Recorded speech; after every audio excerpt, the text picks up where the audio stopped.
ॐ विश्वं दर्पणदृश्यमानं नगरी तुल्यन्निजान्तर्गतं पश्यन्नात्मनि मायया बहिरिवोद्भूतं यथा निद्रया यः साक्षात् कुरुते प्रबोधसमये स्वात्मानमेवाद्वयं तस्मै श्रीगुरुमूर्तये नमः इदं श्रीदक्षिणामूर्तये बीजस्यान्तरिवाङ्कुरो जगदिदं प्राङ्निर्विकल्पं पुनः मायाकल्पितदेशकालकलना वैचित्र्यचित्रीकृतं मायावीव विजृम्भयत्यभिमः योगीव यस्वेच्छया तस्मै श्रीगुरुमूर्तये नमः इदं श्रीदक्षिणामूर्तये तस्मै श्रीगुरुमूर्तये नमः इदं श्रीदक्षिणामूर्तये ॐ सहना भवतु सहनौ भुनक्तु सह वीर्यं करवावहै तेजस्विनावधीतमस्तु मा विद्विषावहै ॐ शान्तिः शान्तिः शान्तिः सदाशिवसमारम्भां शङ्कराचार्यमध्यमाम् अस्मदाचार्यपर्यन्तां वन्दे गुरुपरम्पराम् ॐ We'll chant the Shanti Patha together. ॐ आप्यायन्तु ममाङ्गानि वाक्प्राणश्चक्षुश्रोत्रमथो बलमिन्द्रियाणि च सर्वाणि सर्वं ब्रह्मोपनिषदं माहं ब्रह्म निराकुर्यां मा ब्रह्म निराकरोत् अनिराकरणमस्त्वनिराकरणं मे अस्तु तदात्मनि निरतेय उपनिषत्सु धर्मास्ते मयि सन्तु ॐ शान्तिः शान्तिः शान्तिः. So yesterday we were seeing this prayer verse. It is from Samaveda basically, but in Kenopanisad also belongs to Samaveda, and therefore we chant this prayer verse for the study of this Upanishad without any obstacles. And as basically every Upanishad begins with the prayer, and we have seen what kind of prayers are there in different Upanishad also. And in that Shanti Patha, we were analyzing this Shanti Patha, we are trying to understand that. And we finished this Apyayantu mamangani vak prana chakshu shrotramatho balam indriyani cha sarvani. Well, may my limbs such as speech, eyes, ears, etc., the capacity, balam is the capacity, strength, and all other organs, of course, grow. Sarvam Brahma Upanishadam, everything is Brahman, which is revealed by the Upanishads. Maham Brahma Nirakuryam, that part we were seeing, Maham Brahma Nirakuryam. So, may I not be indifferent, may I not reject Brahman, may I not be indifferent to Brahman. May I choose Brahman as a goal in my life, for my own benefit, of course. So that's our prayer, so that let me choose proper, So aham Brahma ma nirakuryam, ma stands, I told you, it is a negative particle. And very nicely, so different types of rejections are possible, and we discussed that, especially.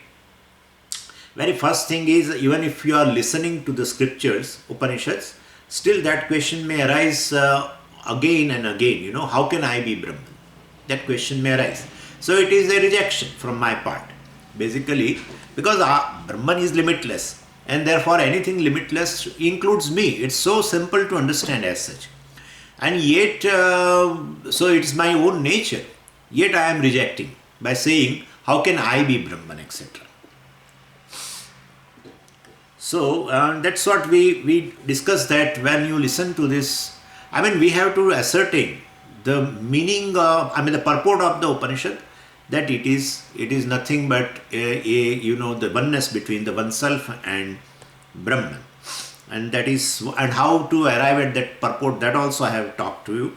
Upakrama, Upasamhara, etc., etc. All this.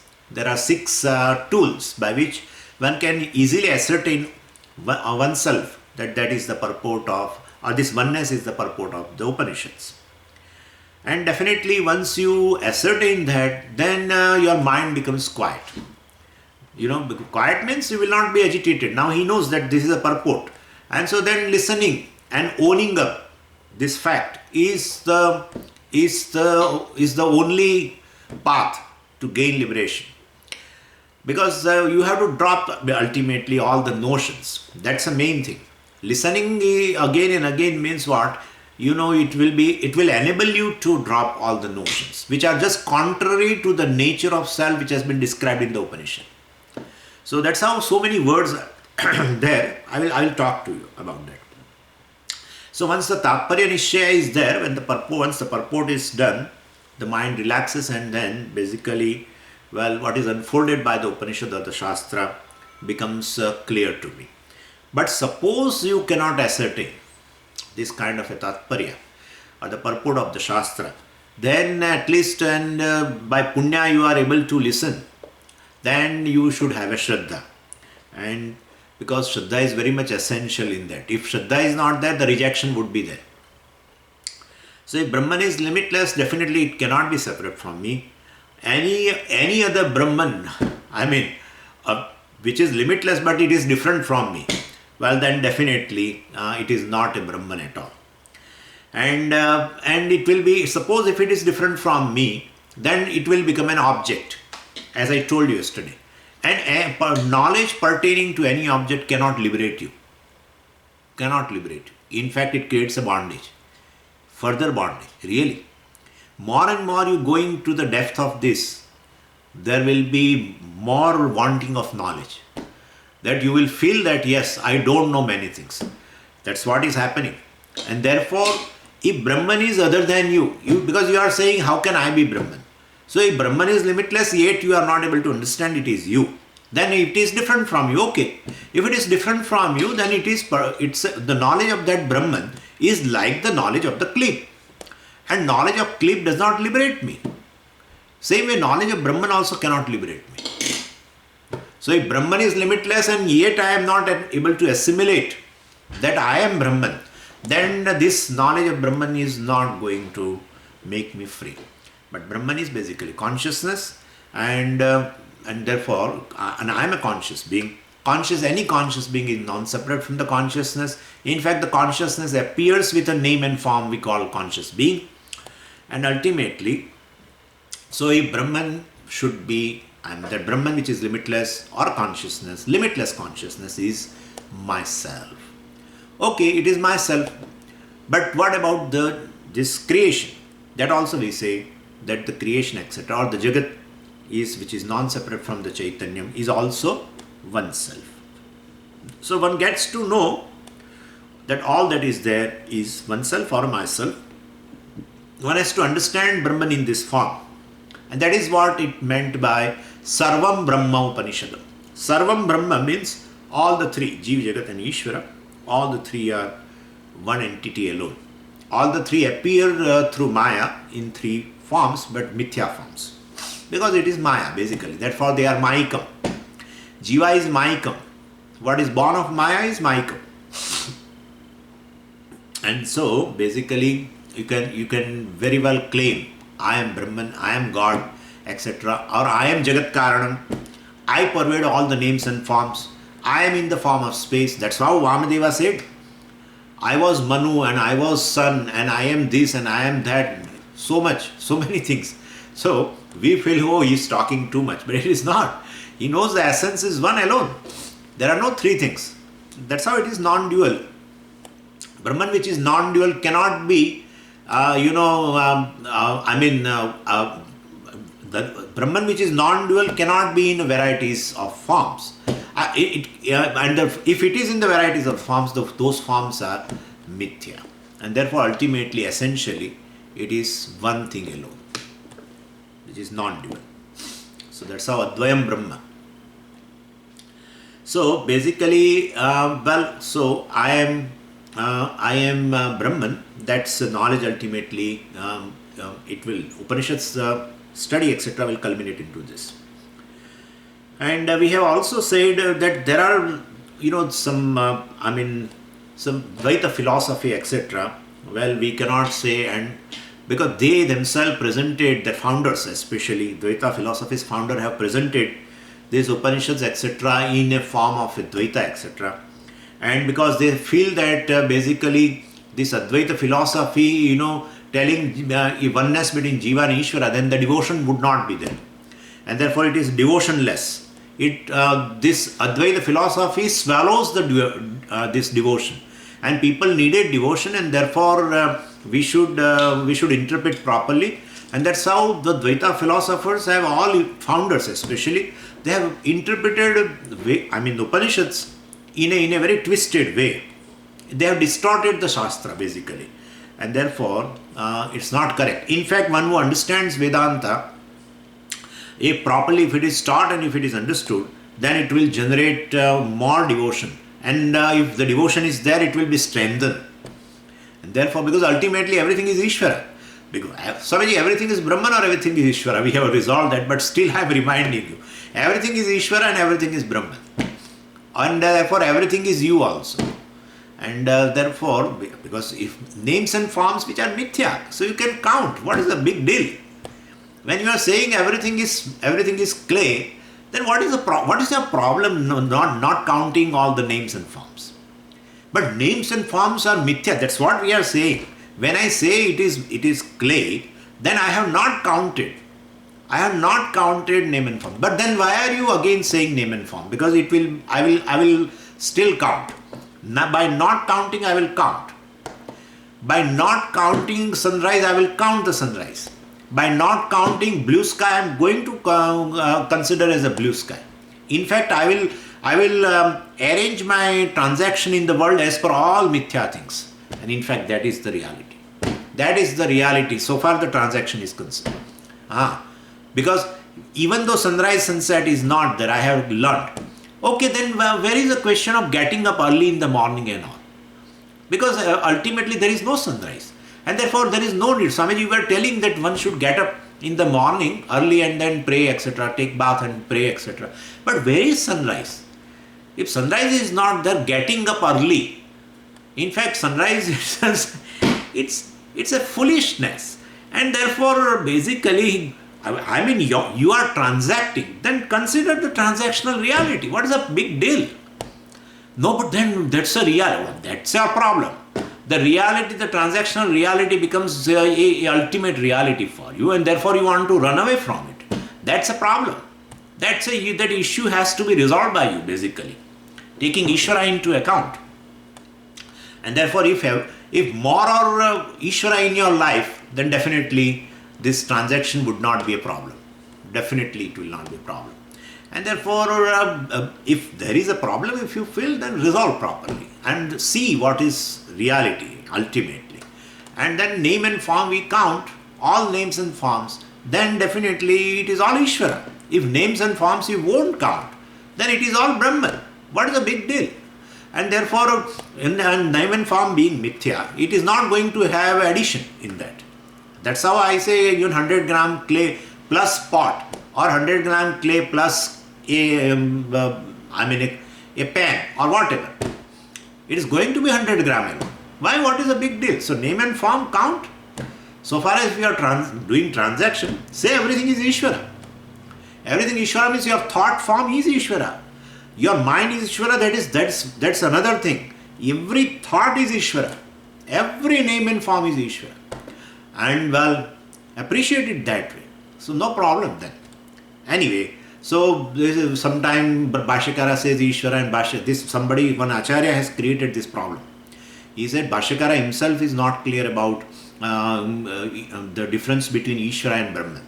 But everything is Ishvara and everything, you are not clear, sir. why you are talking about him? Because in your mind, in your head, this Mithya Satyam is not set properly. That is what the problem is. So everything is Ishvara. And devotion, etc. is also there. All our great acharyas have written based stotras and everything pertaining to, devotion. So if Vedanta is taught properly and understood properly, well, definitely it will have a greater devotion, and devotion, if devotion is there, it will be strengthened also. So, and therefore, basically, Acharyas, Dvaita philosophers should not have done that kind of a thing, twisting, distorting the Shastra, but they have done it. That's a wrong thing. It has occurred in the history. Anyway. And one who is already committed to such dualistic philosophy, and it's an emotional requirement basically on their part. Somehow they cannot, if Ishvara is different, and then you can relate to him through your emotions, etc. And now you say you and Narayana are one. It is, what about my emotions then? That's a problem. And therefore, that's their emotional need, in fact, that does not allow him to think the names and forms are mithya, etc. Anyway, so one who is already committed to this dualistic philosophy would reject non-dual Brahman, and they rejected it. In fact, they don't believe in Nirgunam Brahma. They say there is nothing called Nirgunam Brahma. Paramatma cannot be Nirgunam. Paramatma is having all virtues. Ananta Guna Kalyana Swarupaha Narayana. Something like this. Ananta Kalyana Guna Swarupaha Narayana. Ananta Kalyana Guna. So Ishvara is one who is having a boundless good qualities. And so they don't come across this Advaita philosophy. They talk about Nirgunam Brahma. There is nothing called Nirgunam Brahma. There is Sagunam Brahma. That's what they say. And if the Sagunam Brahman is there, and yet you want moksha, then the Upasana is the only solution. And that's how they always prescribe Upasana.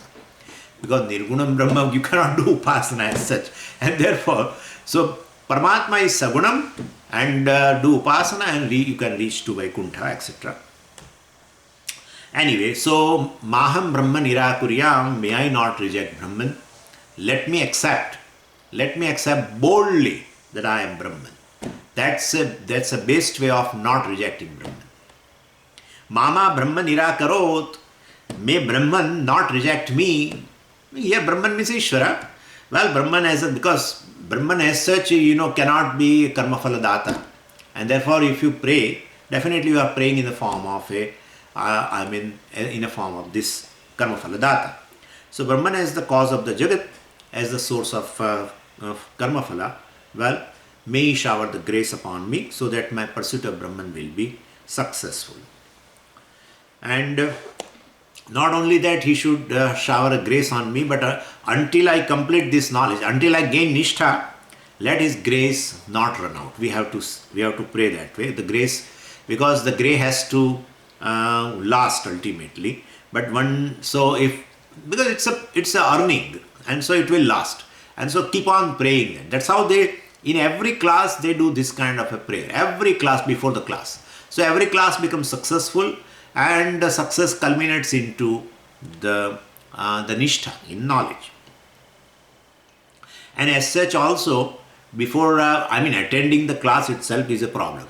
Yeah, any problem could occur. Here, of course, there is blessing in disguise that we are all able to listen from our own homes, etc. So virtual classes. But otherwise, coming to the place and all that, sometimes you could not be able to reach, etc. Sometimes some other problem.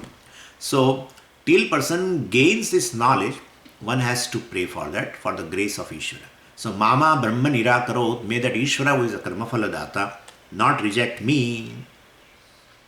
Then may the Guru also, is in the form of Brahman, not reject me. Because Guru is teaching Tattvamasi, you are Brahman. He is teaching Tattvamasi, you are Brahman. Therefore, he must be knowing that he is Brahman. And therefore, or at least I know, he is telling me you are Brahman. Therefore, then he also should be Brahman, right? If he is telling me you are Brahman, then he also should be Brahman. And therefore, naturally, so let Brahman in the form of that Guru also, should be available to me. Let him teach me, etc. And that is also meant in the prayer. So we require both the graces. Ishvara's grace, Guru's grace.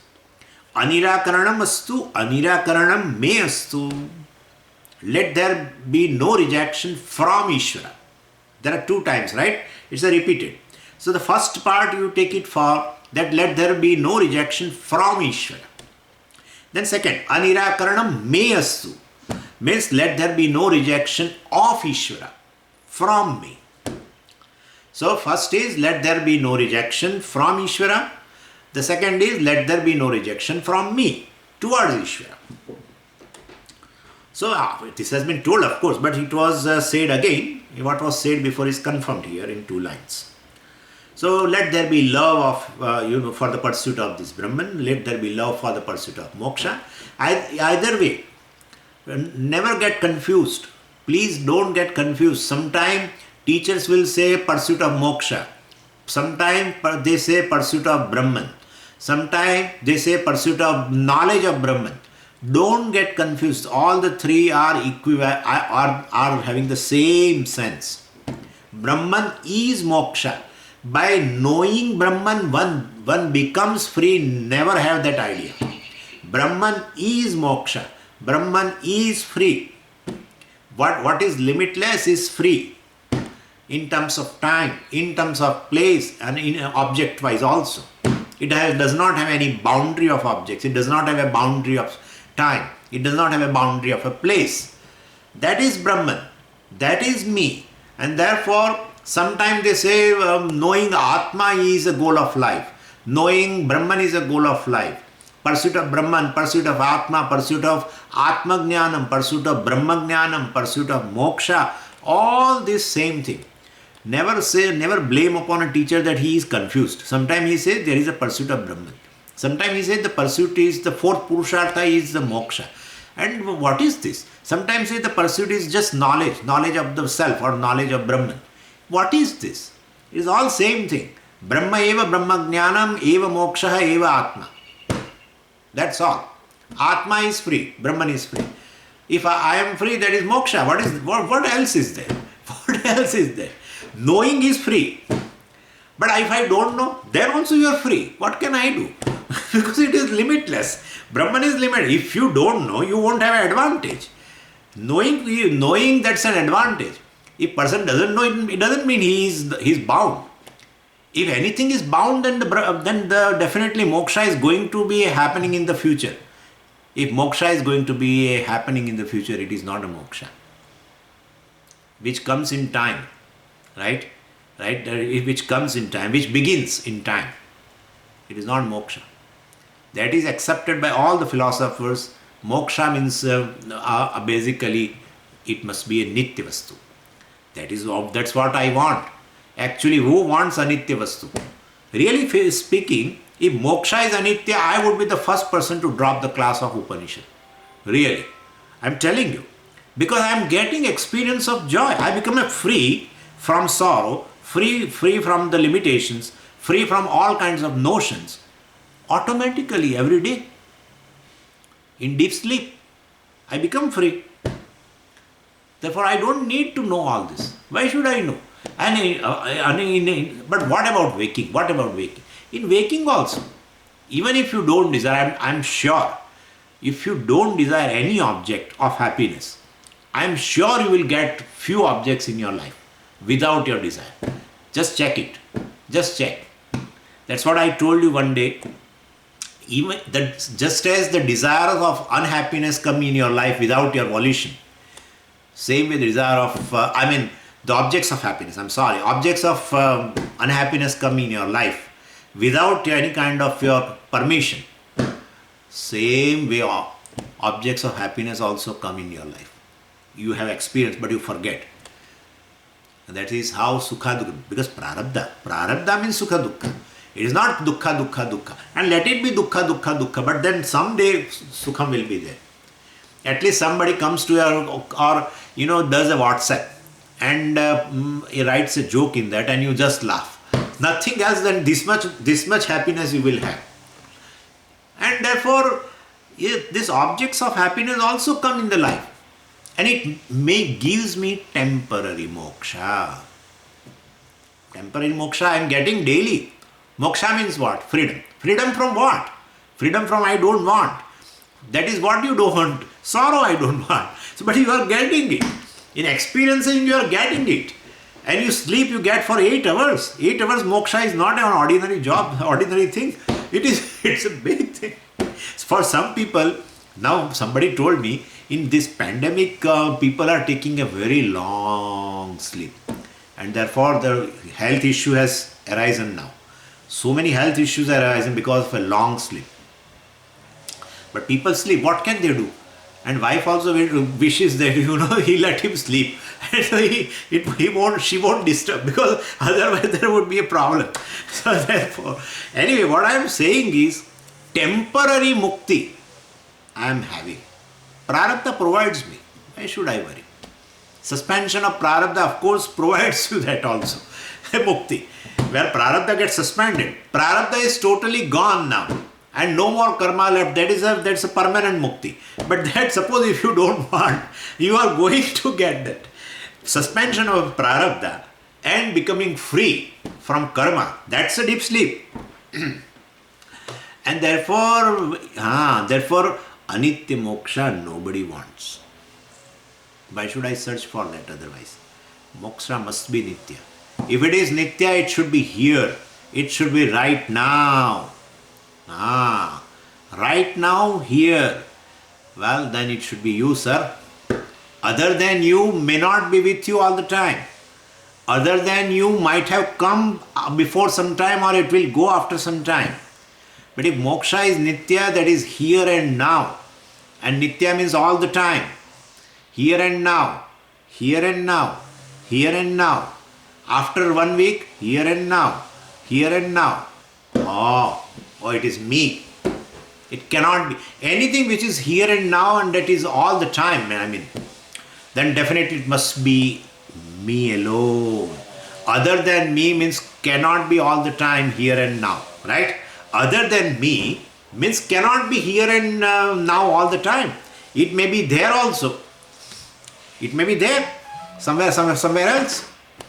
And at some other time you may come across. So it is just you. And Shastra says you are limitless. Well, covered. I am a conscious being, and that limitless consciousness is my nature. Anyway, Upanishads have begun. It has just begun now.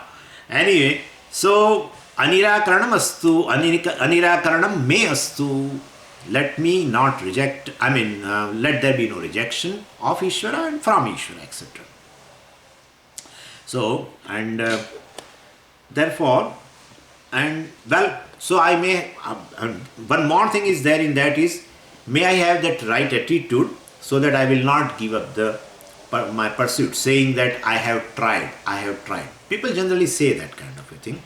I have tried, but this knowledge has not worked for me. I have really listened to varieties of the Upanishads and Prakarangrantha, but it has not worked. It has not worked for me, etc.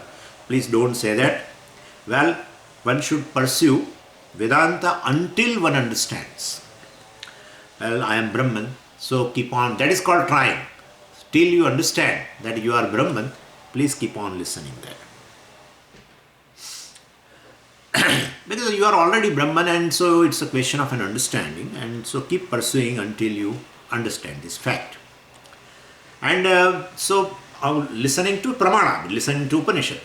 And so any Pramana will of course function in that way only. One cannot say that I have tried to see colors through my eyes, and therefore, it has not worked, therefore I am going to try some other means. That will not. If you are not able to see the colors through the eyes, correct that means of knowledge. Maybe a correction is needed. But eyes only have to be employed. There is nothing else can work. You cannot, use the nose for seeing the colors. So, to know the Atma, to see myself, there is only one means, and that is Upanishad. And therefore, if you say it has not worked, then your understanding has not become clear, then please operate the Pramana. Listen to this Pramana or the Upanishads and continue till you understand it. So that is how one prays, let there be no rejection of Brahman on my part. Let there be no rejection of Upanishad basically on my part. So his prayer is made to cover everything else that is necessary to gain this knowledge. Then tadatmani nirate ya upanishatsu dharmaha, ya means ye. That's because of sandhi it has happened so. Tadatmani nirate te mai santu. Well, may all these values, Upanishatsu dharma. Dharma means all the values and attitudes that are mentioned in the Upanishad. Upanishatsu, mentioned in the Upanishads. Let them, te mai santu, let them abide in me. All these attitudes and values, let them abide in me, who is pursuing this self-knowledge. In fact, the inclination of this knowledge is due to the values and attitudes we have in our life. Maybe in a small measure, but that has brought to this place. That has brought to this place or brought to this pramana and to acharya, etc. So that inclination only is born of a certain measure of, a small measure of values and attitudes in your life has given rise to inclination for this knowledge, and that is how you are connected now. And still now you are praying means let them grow. I mean, that is what they mean. So ye Upanishatsu dharmaha, those virtues mentioned in the Upanishads, dharmaha as I told you, and both the things we have to say, all, shamaha, damaha, etc. So shamaha means, mastery over the ways of thinking, damaha means discipline over the sense pursuits, and uparati, renunciation, titiksha, a capacity to face all difficulties without any murmur, and Shraddha means a faith in the words of teacher and faith in Ishvara, faith in Shastra, faith in yourself. Very important. Very, very important is faith in ourselves also, that yes, I can achieve this. I mean, I can gain moksha. And Samadhanam means absorption.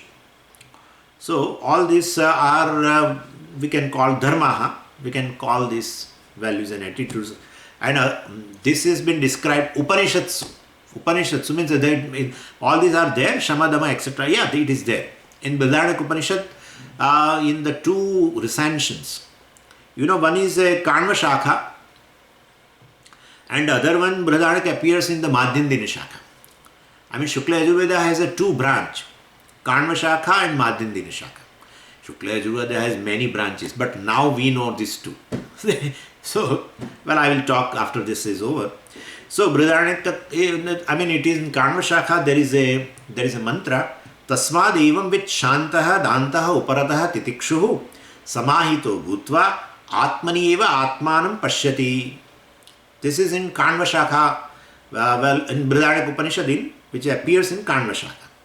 And then Brihadaranyaka Upanishad appear in Madhyandina Shakha has a little difference, little. Tasmad evam vit shantaha dantaha uparataha titikshuhu. That much is saying. Then says Shraddha vitto bhutva. In Kanva Shakha it is samahito bhutva. In Madhyandina it is Shraddha vitto bhutva. Atmani eva atmanam pashyati. Instead of that it is pashyate, pashyet. It has been said. And so combining those, if you combine these two mantras, then you get all the six. Shama, Dhamma, Uparama, Titiksha, Shraddha and Samadhanam. Samahitaha means Samadhanam. And there it is Shraddha Vittaha means Shraddha.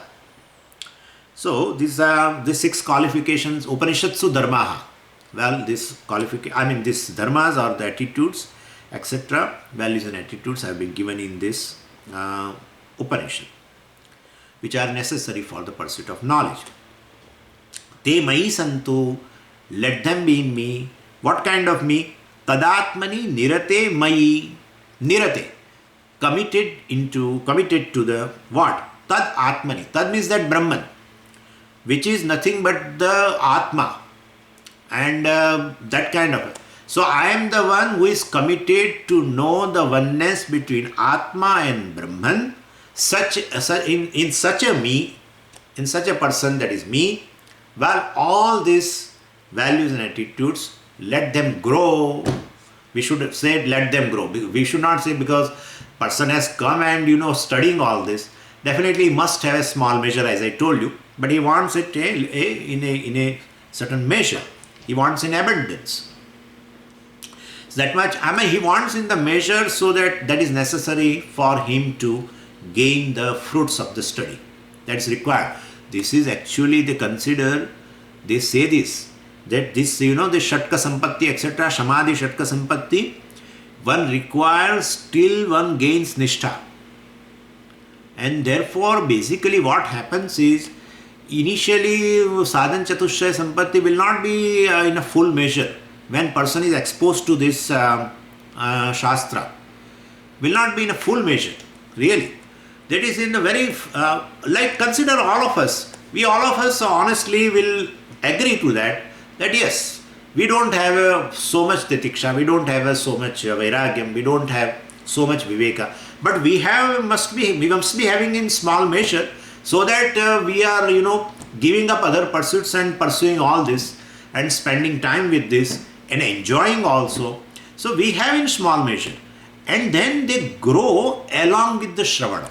That's how it is happening. All this sadhana chatushtaya sampatti, vivek, vairagya, samadhi, shatka sampatti, including mumukshutvam. Mumukshutvam, they all, even though say moksho me bhuyaditi tivra ichha. But I am sure this desire for moksha is not that so intense when we start studying. It becomes more and more, it becomes more and more intense, we'll say, or it becomes intense, more intense.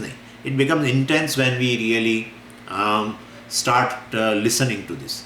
And if you understand Shastra, well, of course, then it grows to a great extent. It takes time. It is going to take time. And therefore, people feel that let me acquire first all qualifications.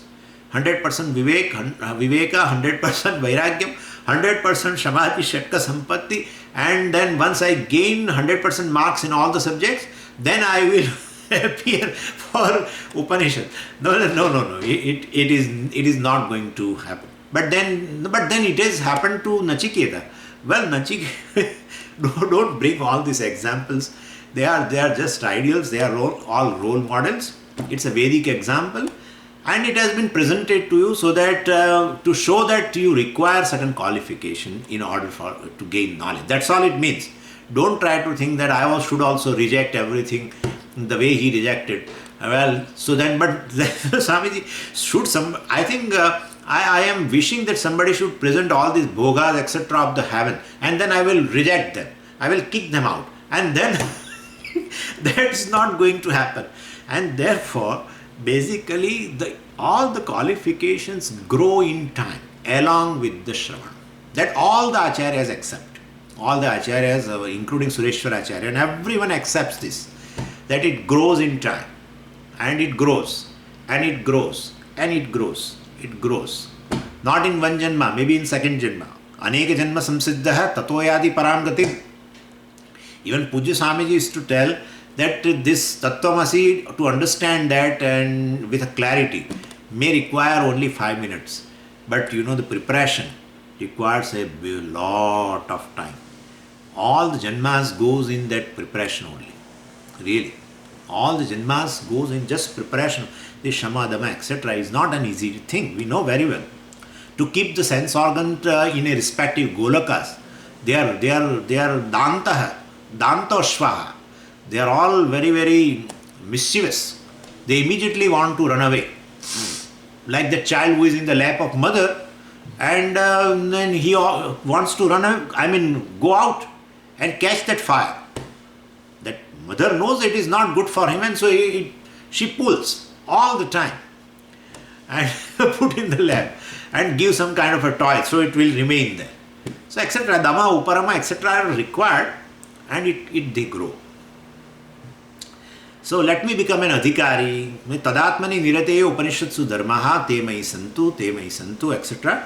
That shows let me become an adhikari, a student qualified to understand the vision of the Upanishad. And the qualifications which are prayed here include both the kinds of qualification. They call Bahiranga Sadhanam external means and internal means. Means for what? Means for gaining ultimately the knowledge. So Bahiranga Sadhanam means all the rituals and duties, daily rituals and duties. That's how they say. The karma is given to you as a means to grow. So divide the karmas into two. They say divide your karmas into two. Like the property which you have, you divide into two. This is for you, this is for me. Same way the karma is also like a property. It's a very good sadhanam to make you grow. So divide into two. Some of the karmas give it to Ishvara, offer to Ishvara, and some karmas you keep it with you. The karmas which you keep for yourself, well, that is kamya karma. The karmas which are offered to Ishvara is nitya naimitya karma. That's what they say. So divide.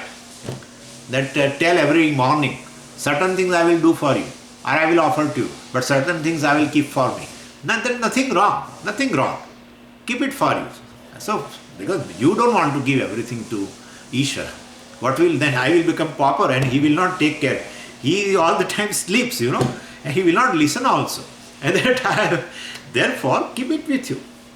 Some part you keep for yourself. That is kamya karma. And rest, nitya naimitya karmas, offer to Ishvara. So anyway, this is all bahiranga sadhana. Bahiranga sadhana. That's called karma yoga, which we offer is a karma yoga. And they help us also in gaining antakarana shuddhi. And then antaranga sadhana. See, this bahiranga and antaranga, the difference comes from antaranga means closer. Bahiranga means little away. Closer to what? Closer to moksha. Closer to jnana. Closer to atma. Whatever you want to say. And what are this antaranga sadhanam? A very big deal of, in Brahma Sutra, 3rd chapter is a sadhana adhyaya. In that, a lot of discussion regarding this bahiranga sadhanam and antaranga sadhanam is there. And so, this antaranga sadhanams are what? Shama, Dama, etc. what we have seen right now. They are antaranga sadhanam. Karma yoga, etc. are bahiranga sadhanam. And well, what is the still both are indirect means. What is the direct means for gaining moksha? Well, Shravana Manan Nididhyasana. Anyways, that's the direct means for moksha. So let me follow all of them, and so that I can gain a desired end, that is moksha. That's a prayer. And a repetition of Mai, Te Mai Santu, Te Mai Santu. Again, it's just for emphasis. Om Shanti, Shanti, Shanti. Let there be freedom from all obstacles. We say that Shanti is invoked 3 times because for warding off, Tapatraya. And what is that Tapatraya? Tapatraya, Tapam means an obstruction. And Traya, 3 sources are there for these obstructions. Adi Devikam, Adi Bhautikam and Adhyatmikam. So we have to know the difference between the 3 types of obstacles. One type of obstacles which you can remove. Second type of obstacles you can remove partially. Third type of obstacles you cannot remove. So that is how it is. Adhyatmika tapam you can remove. The obstacles, let's start from the Adidevikam. Adidevikam tapam means which you don't have any control over. But at least you can pray that you will not be affected. That's all it means. We cannot tell Ishvara that please there should not be any rain because I am studying Kenopanisad, or that let there not be any kind of this is going to happen because this is all part of the creation and it is going to happen. Only thing is you can tell you should not be affected. Your mind should not be affected. That's all you can pray. So Ishvara should give you a strength to bear Adi Devikam Tapam. Then Adi Bhautikam Tapam. Partially you have control. Like, people around, in the family suppose. You want to study and they are bothering you. You can request them, you can pacify them in a different ways, etc. Sometimes even a neighbor also may be a problem.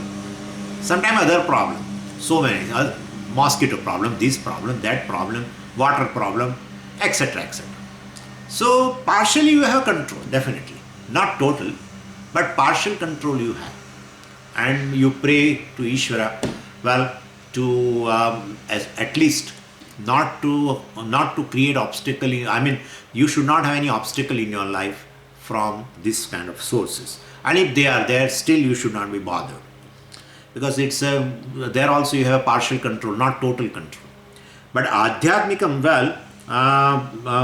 third source that center on oneself, one's body, mind, sense complex, let there you have some control. I mean, some disease, etc. All these things are there, then definitely you can take medicine. But Swamiji, but if it doesn't go, well, that also Tivra Prarabdha may be there. But in all the three types of obstacles, you may have a control over at least Adhyatmika Tapam. And Adhibhautikam Tapam, a little bit more control. But little less control, compared to Adhyatmikam. And in Adhidevikam, no control. We don't have any control on the forces, natural forces. But anyway, so let Om Shanti Shanti Shanti, let all of them be adequately blessed so that I can gain this knowledge. Right? Now, before going to mantra, I have to discuss few things.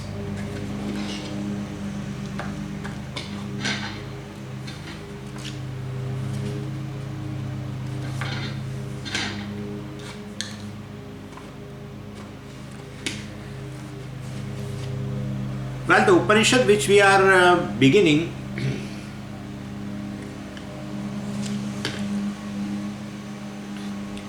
it appears in a Talavakara recension of Samaveda. It is said in one of the Karika like this: Chatvaraha Vedaha Sangaha Sahrasyaha Bahudaha Binnaha Ekashatam Adhvaryushakhaha Sahasravartma Samavedaha Ekavimshatirtha Bhakvavrucham Navada Atharvano Vedaha. It says that there are 4 Vedas and Sangaha Sarasyaha. And you know, Vedas have 6 limbs. Angaha means limbs. We call it Vedangaha. And you know, there are 6. Shiksha, Kalpa, Vyakaranam, Niruktam, Jyotisham, Chandas. These 6 are the limbs. These 6 are the tools in order to know properly the Veda. Shiksha is very much important. Shiksha means Uchcharana Shastra, phonetics. You should properly chant. That's the very first thing. Because the person is exposed to Veda, first thing a teacher tells him and makes him chant mantras. So one should have a Shiksha, proper learning. How to chant the mantras, and all the alphabets and everything properly, and chanting also of words, etc. Then kalpa, etc. Well, of course, we don't want to go into that. And so, Sarasyaha. So, these 4 Vedas are divided. Bahuda. They are divided in many ways. And in that it is Ekashatam Adhvaryu Shakhaha. Adhvaryu means Yajurveda. Adhvaryu, actually we call the priest of a Yajurveda as Adhvaryu.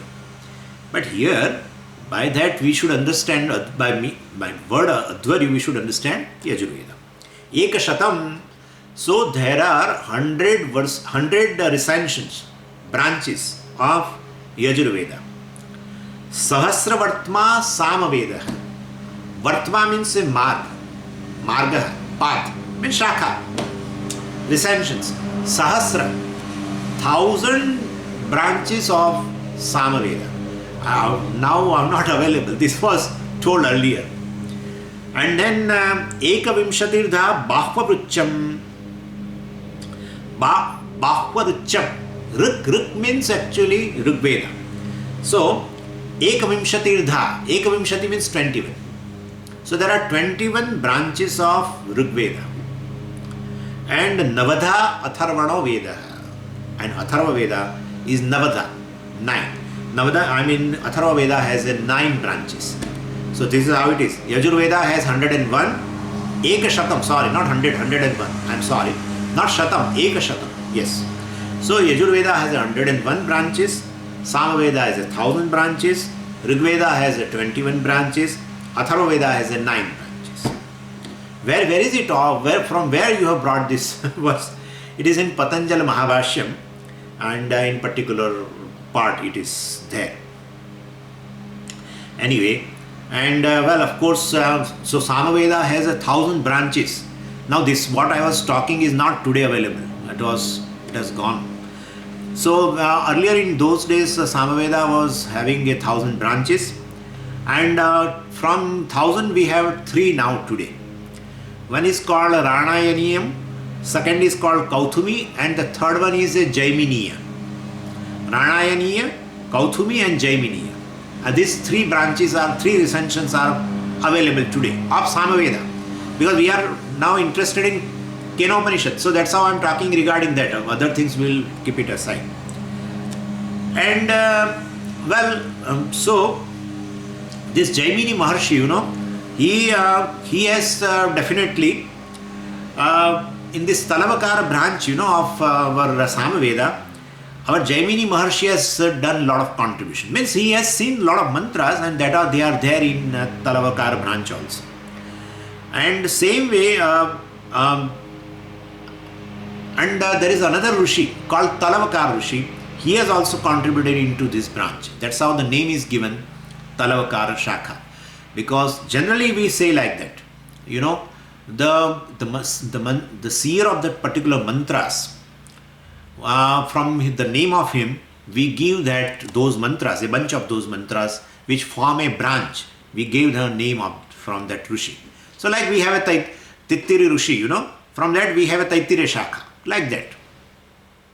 So anyway, but Talavakara branch, basically, of course, a lot of mantras are contributed by Talavakara Rishi as well as Jaimini Rishi also. And that's how, but this branch is called Talavakara branch, in which this Kenopanisad appears in the Brahmana section. Please understand that. Veda has, I have explained you once upon a time, Veda has basically three parts, basically. One is a mantra section, second is a Brahmana section, and the third is Aranyaka. So, and mantra section as a mantra, Brahmana section as a prose also, and Aranyaka also, where the lot of upasanas etc. has been discussed. Anyway, but this Kenopanisad appears in the Talavakara branch of, the Brahmana section of the Talavakara branch of the Samaveda.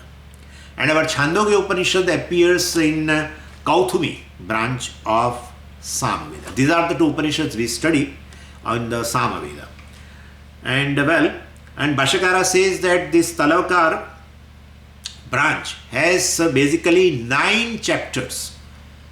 In that, the first 8 chapters belongs to Karmakanda and Upasana, and the 9th chapter is this Upanishad.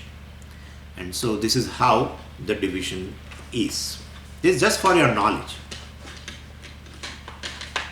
Now, some more things are left, so we have to cover that. They say consider this, the study and the teaching of the Upanishad is considered as a very auspicious. And when definitely, if you start any auspicious work and you feel that it should be completed without any obstacle, you and me both wish that it should, this adhyayan on your part, the study, and the teaching adhyavanam on my part should be completed without any obstacles, then definitely we should do Mangalacharanam. They call Mangala Acharanam. Mangalacharanam means has a certain verses. Actually, Mangalacharanam generally is done by the composer of the text. So, whenever they write a text, before that they do. With the purpose. There are 3 purposes for that. That is how they do Mangalacharanam. I will explain you what is that. The first purpose of the Mangalacharanam is that the obstacle should not be there while writing the book. Many authors, I don't remember right now, maybe a Kalidasa's work or some other's work, he could not complete and he passed away. So it happens that author starts writing about something and he could not complete. That is possible. So basically, if he starts writing, it may take several months or maybe years also, we don't know. It happened, if for your just knowledge, there is a grammar text, in the Panini. We call it as a Lagusiddhanta Kaumudi. It happens so that Panini has 4,000 sutras. Panini has written 4,000 sutras. Out of that, then particular Acharya has selected some 1,000 sutras or 1,200 sutras. and formed a text called Laghu Siddhanta Kaumudi. Now somebody started in India writing a commentary on it. He himself was a great grammarian and he started writing commentary. And he wrote this commentary on this 1200 sutras in 6 volumes, depending upon the portion. So, like the one book contains all the verbs. I mean all the sutras pertaining to verbs, other pertaining to all samasas, third pertaining to all our kridanta, etc. like that. And you know how much time it took for that person to write 6 volumes? 50 years. 50. He recently passed away at the age of 94 or 95. Some of you may be knowing also Bhimsen Shastri. So very extremely popular. But he took 50 years and he could complete. And well, after that he passed away. You can imagine, so he must have done the Mangalacharanam very well. So 50 years without obstacle. Must have been, I think, obstacle. That's how in between others, how can it take this many years? But of course, grammar being the subject. Anyway, whatever it may be. So the first the hetu of this Mangalacharanam is whatever the task you have taken on the hand, let it finish without obstacle. Second, he is writing a book, etc. Suppose. Then he has that a audience in his mind. And so the second thing is it should reach to the proper people and to the maximum people who are qualified for that particular subject matter. So that is the second. And the third is Shishya Shiksha. Shishya Shiksha means his disciples, etc. also should learn that whenever I commence some auspicious work, well, I should do Mangalacharanam, right? So disciples only will learn if Guru does this job.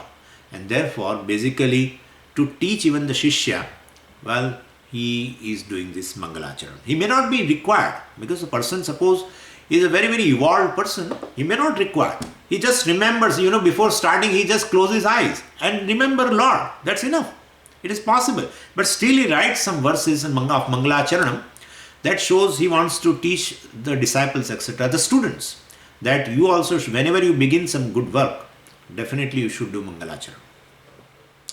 And therefore, well then, but who told you to do Mangalacharanam? Your purpose is okay. But basically you people are Vedikas, how will you know? So they infer one Shruti Vakya. In Shruti it is not there, in Veda we don't find. But they infer a particular sentence in the Veda. What? Samapti kamaha mangalam acharet. Samapti kamaha. One who is desirous of completing successfully that particular task. Mangalam acharet, he should do Mangalam. Definitely. I mean, he should remember Lord, etc. There are 3 types of Mangalacharanam. We will see that. 3 types of, but Swamiji, this particular is an inferred Shruti actually. It is not a Shruti Vakya there. How you have come across? That's how we say the people who are, Shishtachar, the people who are well respected in the society, and whatever they do, that becomes a norm. And therefore Shishtachar is there. Shishta means Shishta Purushaha. The people who are very well, well accepted in the society and well revered, revered in the society, and definitely they must be following the Shastra. And therefore even in the Shastra I don't find a Vakya like that. But I believe that must be there, because these good people who are in the society, who are learned, etc., they definitely follow it. And therefore, Samapti Kama Mangalam Acharet. And this is how 3 types of Mangalacharanam is there. Swamiji, what you are talking? I am talking about Kenopanisad. In Kenopanisad itself, these 3 Mangalacharanams are there. I will tell you also. Anyway, so the first one is Swa-Ishta Devata. Swa-Ishta Devata.